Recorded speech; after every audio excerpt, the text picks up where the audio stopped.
Bueno, muchachos, vamos a arrancar.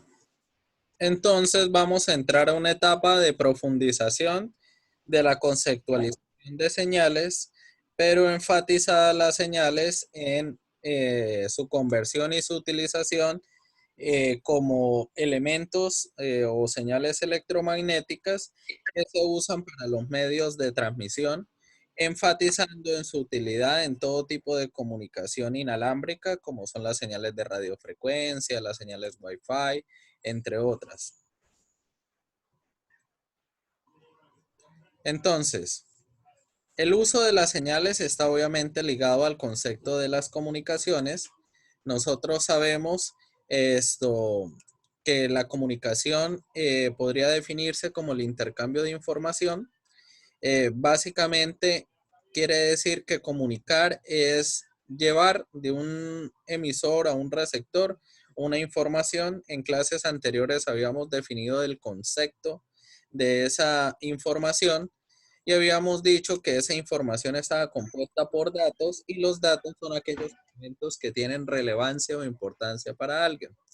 Las comunicaciones ya sabemos que están ligadas a un área de la ingeniería que se llama las telecomunicaciones y el proceso de transmitir una información a través de la distancia es un proceso de telecomunicación. Quiere decir que las telecomunicaciones como rama de la ingeniería podría definirse como aquella rama de la ingeniería Sí, que es... claro que sí, es posible. Si tienes transferencia Bancolombia, Bancolombia también tenemos esa forma de pago, transferencia de cuentas Bancolombia. Me parece muy bien que Bancolombia se pueda transmitir. Esto, que las telecomunicaciones como área de la ingeniería es aquella área encargada en las actividades de la transmisión a distancia, pero también podríamos asumir que las telecomunicaciones es toda la infraestructura, tanto electrónica como de informática, que soporta las actividades propias y que permiten que exista la telecomunicación. Quiere decir que el concepto de telecomunicación podríamos asumirlo también como la infraestructura necesaria para que exista la transmisión de la información.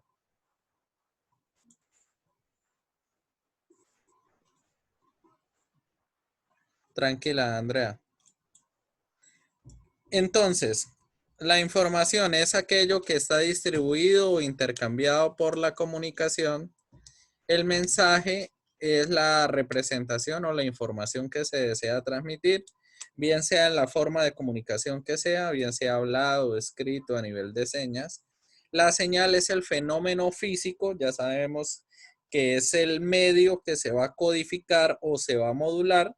Ya vimos cuáles son esos métodos y en los cuales a través de las tecnologías actuales permiten a las comunicaciones electrónicas que esa señal, que va a hacer una señal electromagnética, pueda contener la información.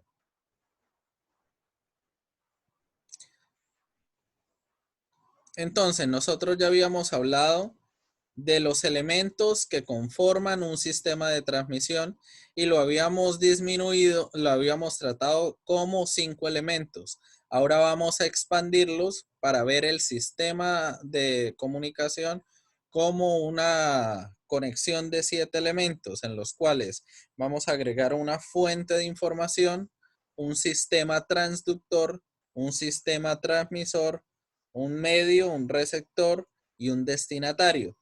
Vamos a entender cómo, ya no vamos a hablar de emisor y de receptor, vamos a hablar de fuente de información y de destinatario, porque un emisor no necesariamente debe ser una persona, puede ser un equipo, puede ser un elemento, puede ser un dispositivo.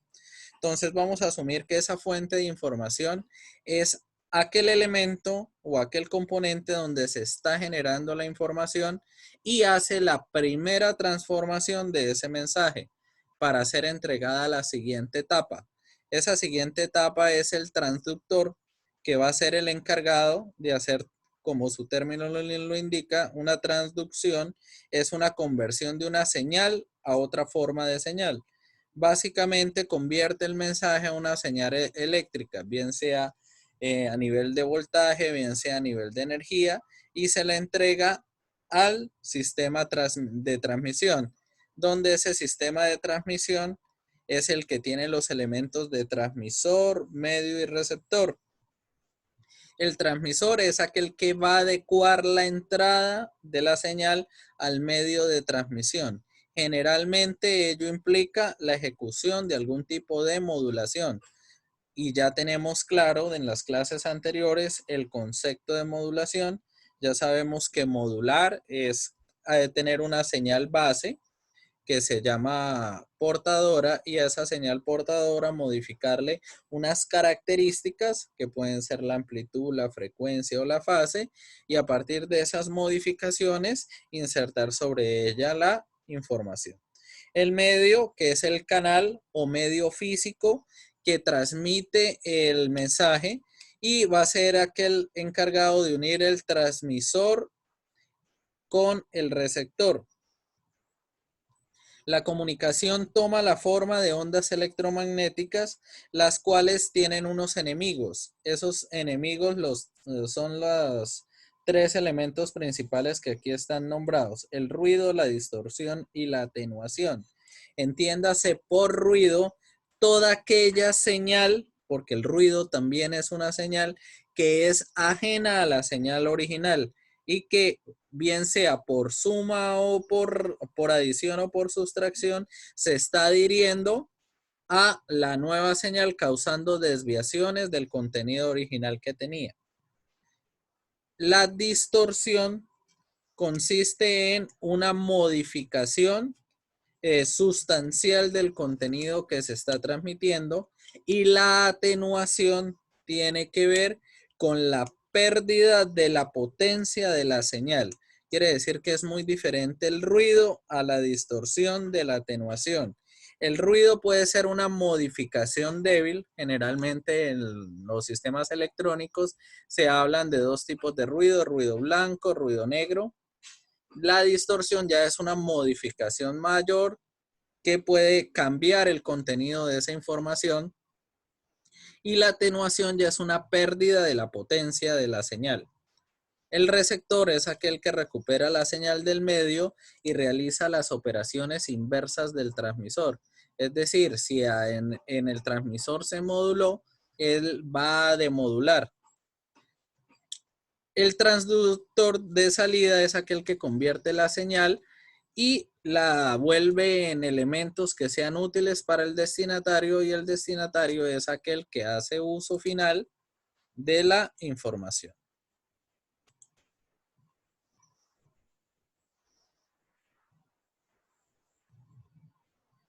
Entonces, requerimientos necesarios para poder transmitir información. En general, los mensajes, que ya sabemos que un mensaje es una compilación de datos, se va a utilizar para que puedan ser transmitidos a través de un medio de comunicación. Por ejemplo, una voz, una fotografía, pueden convertirse a un formato de señales, y mediante esta conversión puede ser enviada a través de un medio que está dentro de un sistema de transmisión que conduce ese mensaje mediante una forma de energía que es una señal. Es decir, los datos y las señales son los que van a representar ese contenido, aunque ese contenido puede ser analógico o puede ser digital. En algunos casos, la información que se envía va a tener obviamente características analógicas. Por ejemplo, el caso de un locutor. La voz como tal son datos analógicos que van a crear señales de valores continuos,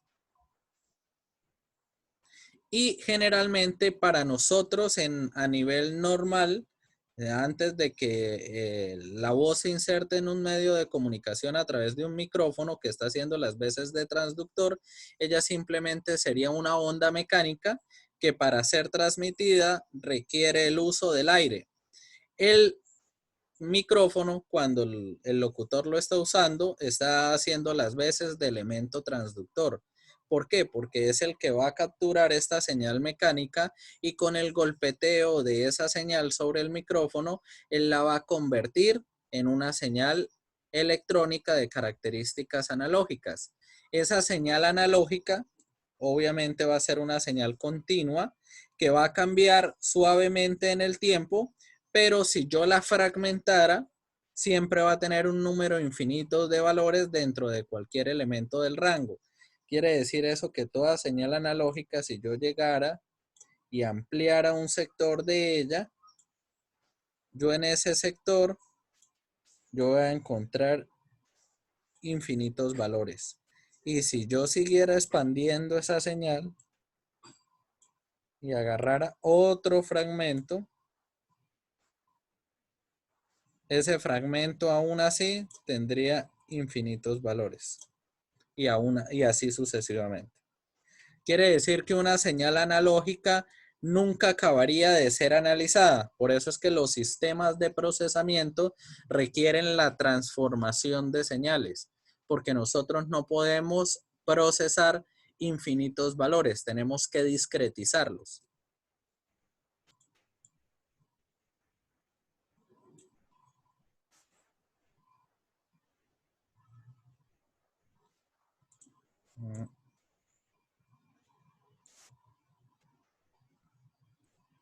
Entonces, esa discretización es generalmente lo que lleva de una señal analógica a datos digitales, y esos datos digitales son insertados en señales digitales a través de una codificación digital, que en las clases pasadas vimos los diferentes tipos de codificaciones digitales. Ya sabemos que los datos digitales son aquellos datos que son discretizados. Generalmente los sistemas digitales se representan por valores de ceros y unos. Quiere decir que en este caso un sistema de transducción haría conversiones de señal a ceros y unos. Por ejemplo, lo que hace un teclado cuando una persona está digitando, está haciendo conversiones que pueden ser llevadas a lo digital. Entonces, una señal digital es muy diferente a una señal analógica, ya que una señal digital es una onda con saltos repentinos. ¿Por qué? Porque ha sido discretizada entre diferentes valores de voltaje el uno al otro, aunque los saltos de valor ya sabemos que van a depender del tipo de señal. Si estuviéramos representando señales unos y ceros usando una codificación unipolar, ya sabríamos que más o menos esta sería la forma de onda que estaríamos representando de esa señal.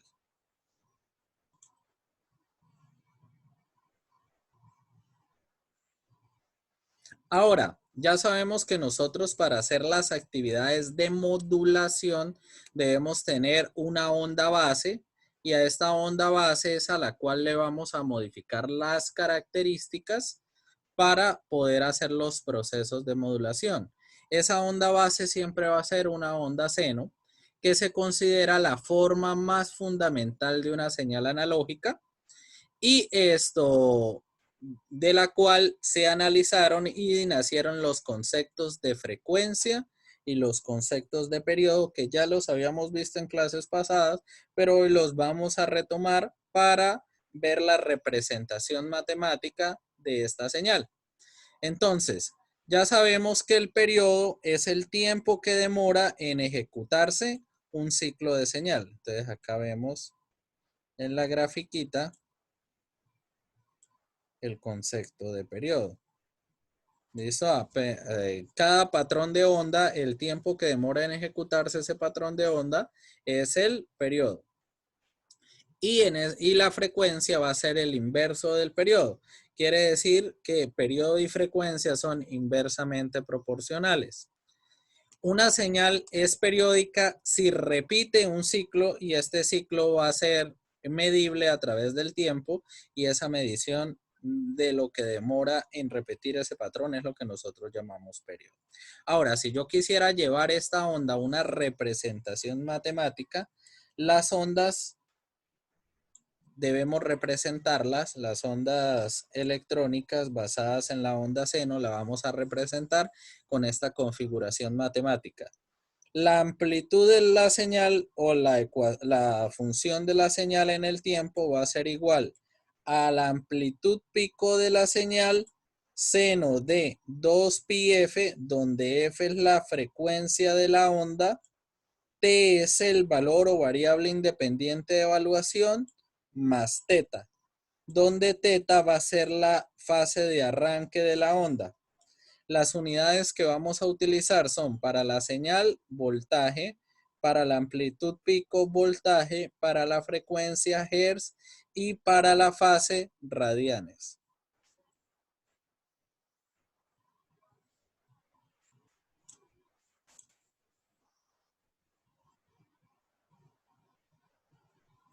Entonces, el concepto de amplitud pico.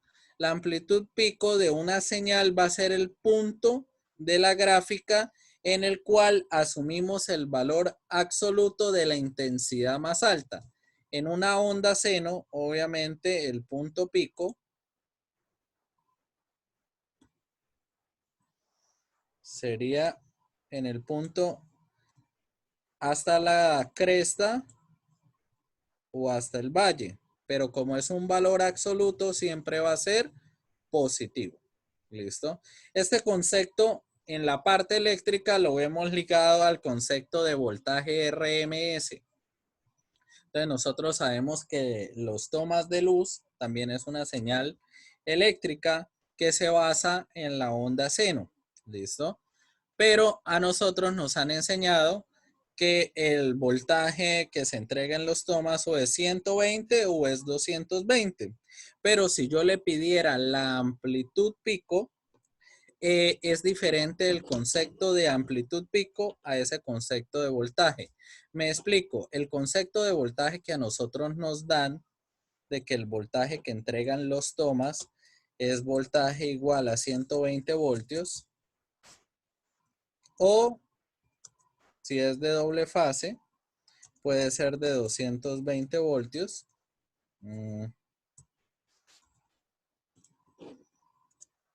Ese concepto está basado en valor efectivo, no está basado en el concepto de amplitud pico. Sería muy diferente. Si yo le dijera, calcúleme la amplitud pico, veríamos que la amplitud pico, por ejemplo, de 311 voltios es la amplitud pico de una señal de 220 voltios, porque sabemos que el voltaje pico es igual a 1.41 por el voltaje RMS. Quiere decir que el voltaje que es de conocimiento público para la mayoría de usuarios es el voltaje RMS más no el voltaje de amplitud pico. Quiere decir que cuando a mí me dicen que hay un toma de 220 voltios, no es que la amplitud pico sea de 220 voltios. Me están hablando es del voltaje RMS. La amplitud pico en este caso sería 311, que sería agarrar ese 220 y multiplicarlo por 1.41 o raíz de 2, que en otras fórmulas lo van a encontrar de esa manera. Raíz de 2 por el voltaje de RMS es exactamente lo mismo. Entonces, si ustedes agarran una calculadora y llegan y dicen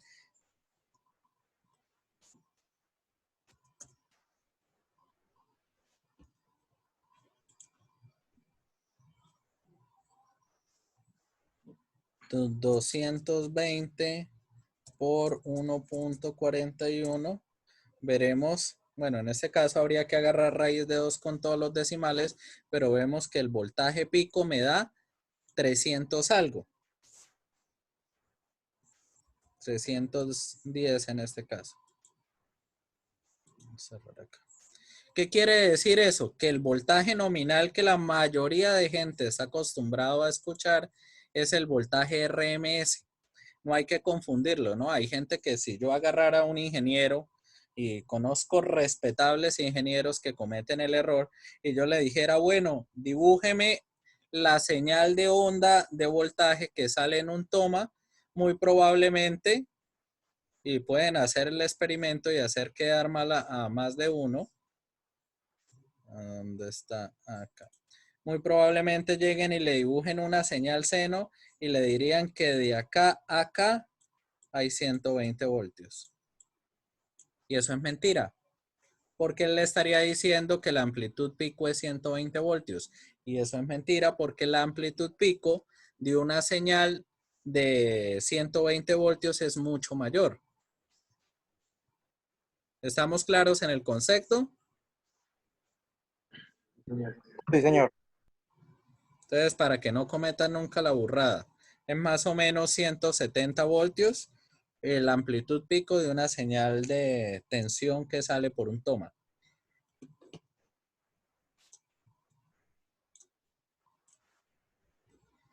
El concepto sí es muy fácil de deducir ya cuando la señal es continua.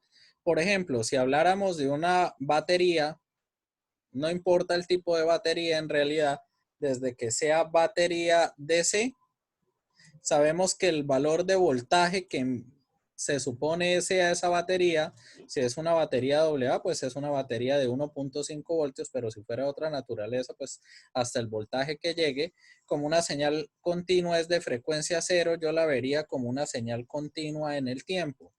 Pero esa señal continua en sí, ese valor de amplitud ya me está representando la amplitud pico y no existe el concepto de voltaje RMS. El valor efectivo de la señal solo existe o de raíz cuadrada media en señales analógicas. Quiere decir que este concepto solo existe en señales analógicas y generalmente el concepto de valor efectivo de señal solo se usa en la señal de voltaje para las tensiones.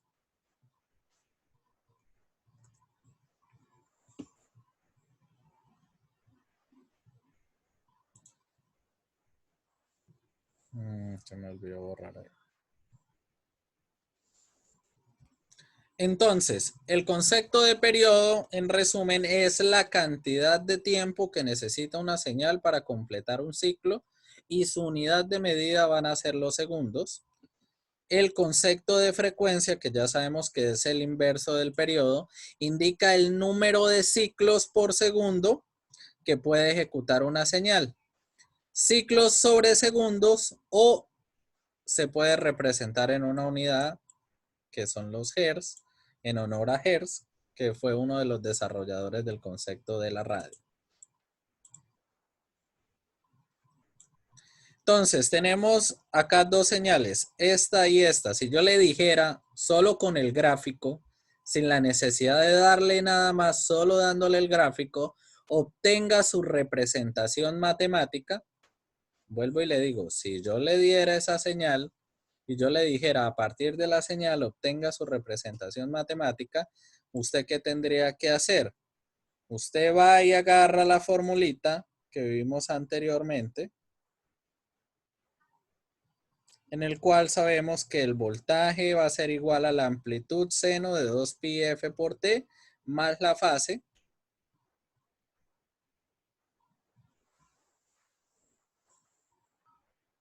Entonces, ¿qué necesita? La amplitud pico. Entonces, la amplitud pico aquí ya aparece. ¿Listo? Y tiene un valor de 5. ¿Qué más necesita saber? La frecuencia. Entonces, tendría que contar los patrones de onda que se cumplen en la unidad de tiempo. Se está cumpliendo un patrón, 2 patrones, 3 patrones, 4 patrones. Se están cumpliendo 4 ciclos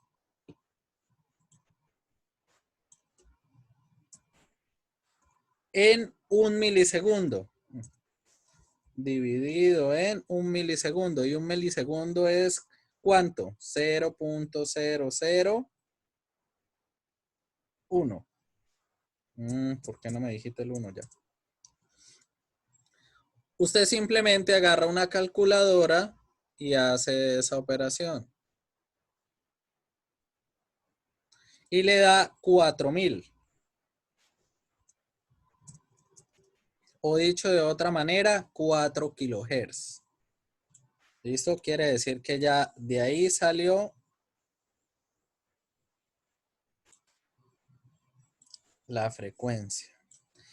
¿Cuál es el otro dato que le hace falta? Verificar la fase. Entonces usted sabe que si nos estamos basando en la señal seno, y este es el patrón de la señal está arrancando en fase ¿qué? En fase 0. Entonces la formulación matemática que describe sería amplitud, que nos dio 5, seno de 2pi por f. Entonces, 2 por f, 2 por 4, 8, por pi, por t, que es donde lo vamos a evaluar, por 10 a la 3. ¿Por qué? Porque son kilohertz, más la fase, que dio 0. ¿Estamos claros en la representación? Sí, señor. Bueno, y de la segunda señal, ¿cuál sería la representación matemática? La que está ahí. Entonces lo mismo, contamos la señal. Un ciclo, 2 ciclos, 3 ciclos, 4 ciclos, 5 ciclos, 6 ciclos, 7 ciclos, 8 ciclos. 8 dividido en 0.01. Entonces sabemos que nos va a dar 8000 y 8000 son 8 kilohertz. Listo, ya tenemos la frecuencia. ¿Cuánto daría toda la ecuación matemática? Sería voltaje es igual a, ¿cuánto es la amplitud? 10. 10 seno de 2 por F, entonces daría 16 pi por T por 10 a la 3 porque está en kilohertz. ¿Y qué fase inicia? Fase 0. Entonces esa sería la representación de esa señal. ¿Listo? En este caso, la frecuencia en una señal analógica es muy importante porque ella representa la velocidad de cambio de esa señal. Explico de manera plastilínica porque después la embarran, ¿no? Debo tener en cuenta que yo podría usar dentro de las unidades de representación las escalas de múltiplos y submúltiplos, tanto de periodo como de frecuencia.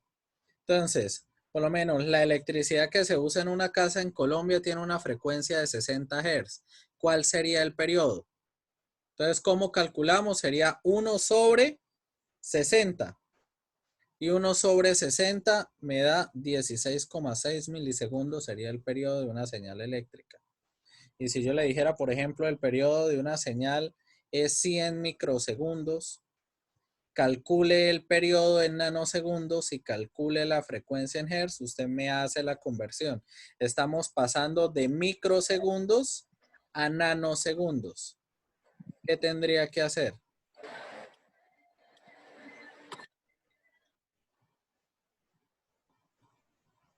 Convertir 10 microsegundos a 10 nanosegundos. ¿A qué? A nanosegundos.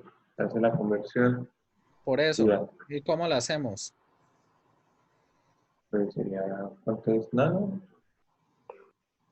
No, pues yo no sé eso. Ustedes ya lo han visto muchas veces. No, no, Profe, también se podría poner 1 a la 6. 100 microsegundos sería 100 por 10 a la menos 6 segundos. Ujú. Acá, si usted mira la tabla, estamos expresando lo que es el microsegundo en segundos. ¿Listo? Quiere decir que acá usted estaría haciendo conversiones es a segundos.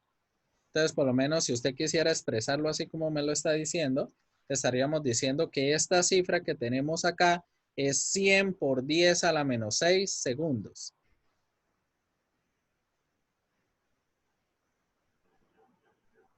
Entonces, Profe, movemos la coma 3 unidades a la izquierda. exactamente. Y después hace 1 sobre esa cifra y calcula la frecuencia. Pero para calcular la frecuencia debe tener en cuenta en qué unidades las está calculando.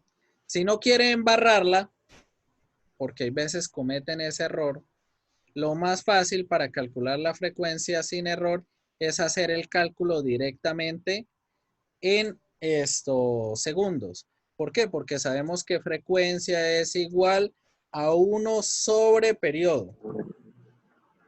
¿Listo?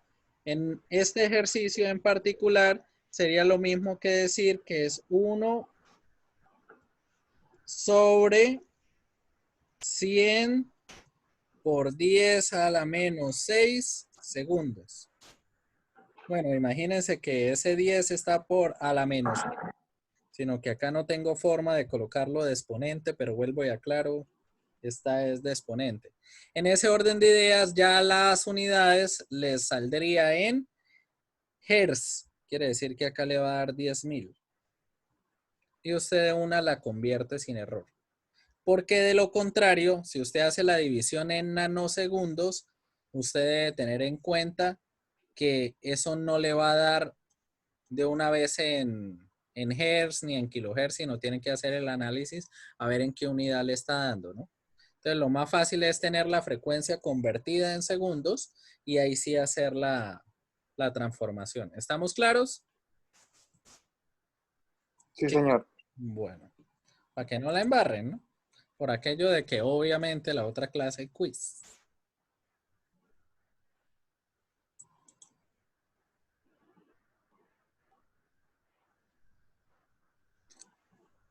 Los conceptos de frecuencia cero y frecuencia infinita. El concepto de frecuencia cero aplica en las señales continuas, por ejemplo, el voltaje de las baterías. Quiere decir que toda señal continua tiene frecuencia cero. Cuando yo digo que una frecuencia cero, el concepto inverso, que es el periodo, estaría ligado a decir que tiende a infinito. Quiere decir que una frecuencia cero podría interpretarse como que el patrón de onda es tan rápido que no hay intervalo de tiempo separatorio entre el patrón. Podríamos decir de otra manera que el periodo tiende a infinito. Una pregunta que yo le podría hacer es, ¿en qué tipo de señales el periodo tiende a infinito? Usted debería decirme en las señales continuas. ¿Listo? ¿Cuándo una señal tiene frecuencia infinita?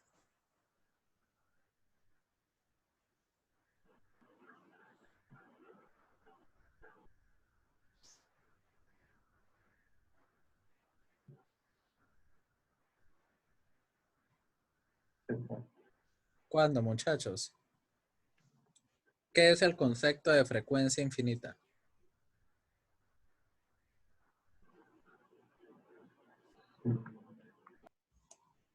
Cuando una señal no cambia en absoluto, ¿sí?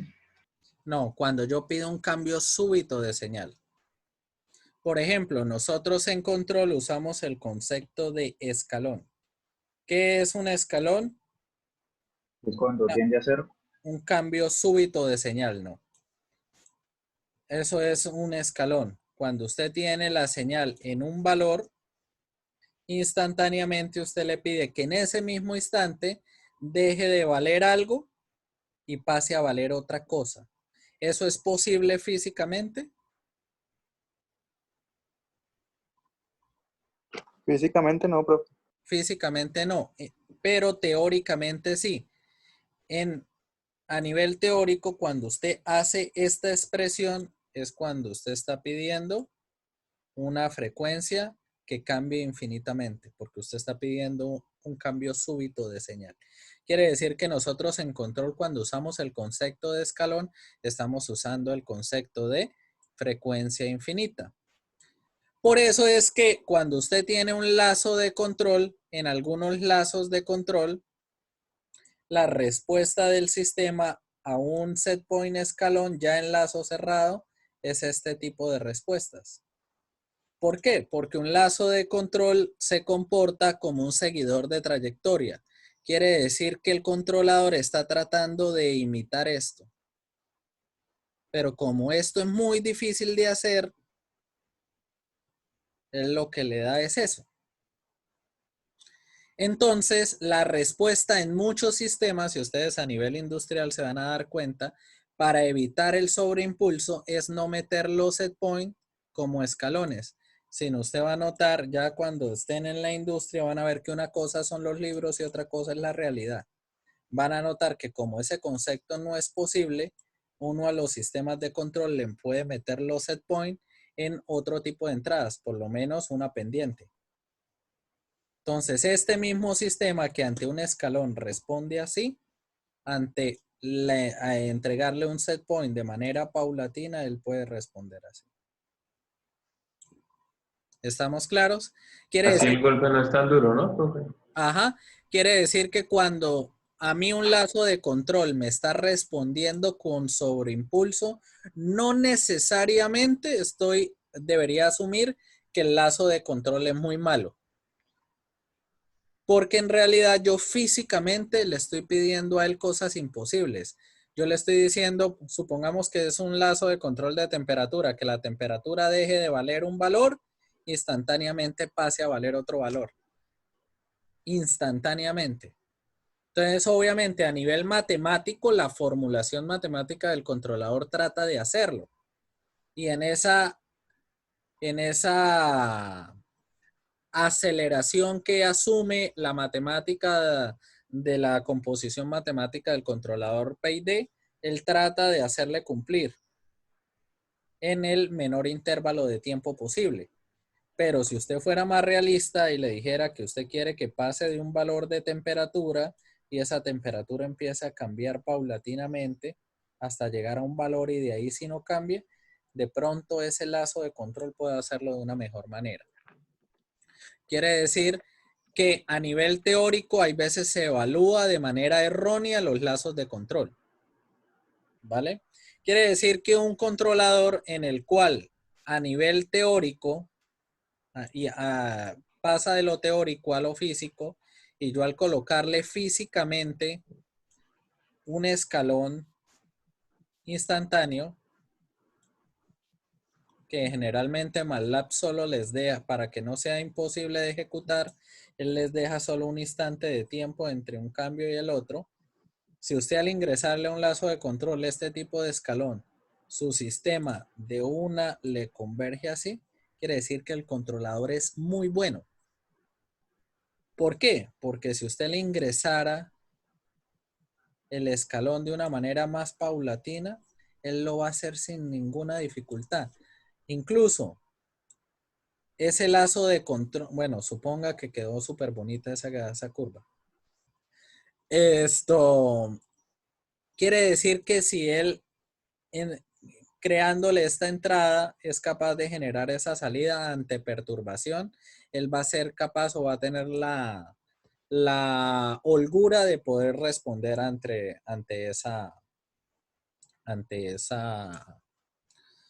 ese tipo de señal adversa que es una perturbación. ¿Por qué ese concepto encaja entre lo que estamos viendo? Porque en control nosotros también manejamos señales. Lo que pasa es que hay veces no las vemos. ¿Qué es un set point? Una señal de entrada. ¿Qué es la salida de un lazo de control? Una señal de salida. ¿Qué es una perturbación? En realidad es una señal de ruido.